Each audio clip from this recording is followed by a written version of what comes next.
Urfjon opada tuya suti narxi necha pul o'zi? Tuyani sutini narxiga kelsak, har bir ishlab chiqaruvchi mahsulotni ishlab chiqarishiga tan narxidan kelib chiqib narx belgilaydi. Bizda Farg'ona vodiysida tuyalarning suti 1 litri asosan 50-60 ming so'm. Bizda 50 ming so'm 1 litri.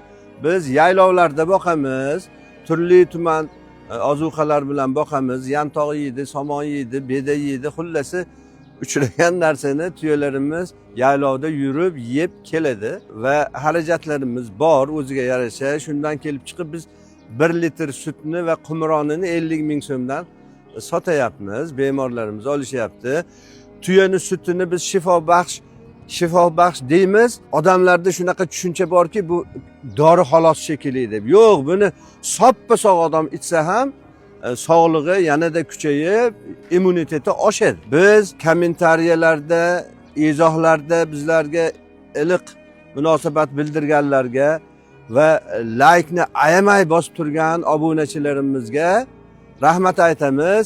Lekin oddiy kuzatish bilan kifoyalanayotgan birodarlarimizga obuna bo'lib qo'yishni unutmang deb aytamiz. Obuna bo'lishni unutmang.